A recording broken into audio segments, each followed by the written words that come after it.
I want to see more jumbo formation with an extra lineman in there, and I'd like to see us take out the wide receivers and put in all whatever tight end package you have. Then I want to run out of it, and I want to run out of it until they figure out they have to beef up all their secondary members. They got to put the biggest dudes out there, right? So, and that's the point where you throw the ball because you got all the sluggish guys in there trying to stop the run. That's when you pick them apart. Use your Ross Dwelly, use your Kittle, all that good stuff. And another thing, I'd like to see this done in the first half because I've noticed our offensive line has problems pushing people around in the third and fourth quarter. And what I'd like to see is them to come out of the huddle quick, get into their stance, makes the defense get into their stance quicker, and then you waste the rest of the clock until you need to start your motion or you just start it. And then you get all the big boys because they're also going to have to bring out, since you got the jumbo package, they're going to have to bring out more big boys for that. So then you're just tiring down and getting them big boys sucking wind. Second quarter, they're not going to be able to do as much if they're already depleted from the first quarter. And another thing I thought after I talked to Jack was, they rotate these guys out every couple of plays. If you get the timing down on when they're rotating these guys out, you can throw your pass play on the play right before they rotate these guys out when they're the most tired. I just kind of want your opinion on that one. Absolutely. Absolutely. Well, we have some powerful players that can run this offense that you're talking about. Adding Aaron Banks is a phenomenal interior blocker where we can run another element with that, Ryan. Imagine if you have Trey Lance and you can add the quarterback draw to that. Now you got the QB draw with all these blockers, and Shanahan loves positionless football. We could have Jalen Hurd out there or Debo. I mean, Debo's practically a running back in a receiver's body. So you can motion him into the jumbo formation to be the running back. Now they thought you had a receiver. Well, it turns out Debo's a running back. Yep. So I like where you're going with that.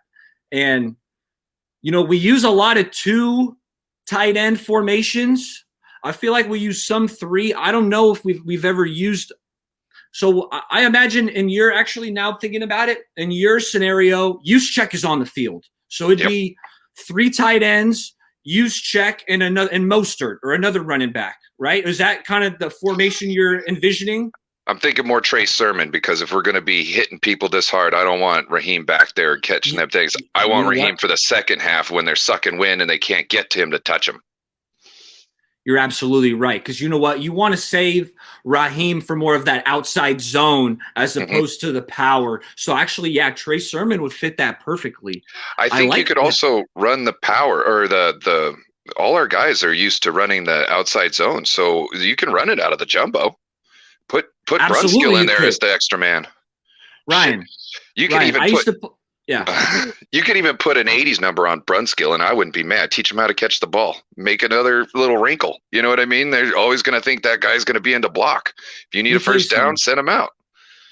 If I remember correctly, Brunskill had some opportunity. It was in college, either high school or college. He was a tight end. A lot of these tackles, even McGlinchey, a lot of them play tight end early on in their career, and then Joe Staley's another guy. Yes, go from tight end to tackle because they have the mobility of a tight end, and then a smart coach sees that with the size and says, "Hey, dude, you can make a lot of money playing tackle." I want to hear, because it sounds like you're a fan of these tight ends. You want them on the field to run some more jumbo. So tell me. I want them on the field because they're bigger and stronger, and they'll be able to manhandle anybody in their way. And I think that will open up. Like, imagine stretching Kittle out and him one-on-one with a corner. He could push the corner down and out of bounds and then go start looking for the next guy. You know what I mean? Absolutely. Absolutely. Yeah, Kittle will manhandle a corner. Yeah. And they're fast enough to get to them before the guy can get free. And especially if you're kind of like boxing them out so they can't see the play. So you're taking your attack angle. So you're blocking out what they can see in the backfield. They don't know the play's coming until right at the last minute when you're about ready to hit them. Yeah. Hey, what do you think about Charlie Warner? Charlie Warner, Ross Dwelly, or Michael Pruitt? You got any thoughts on these guys?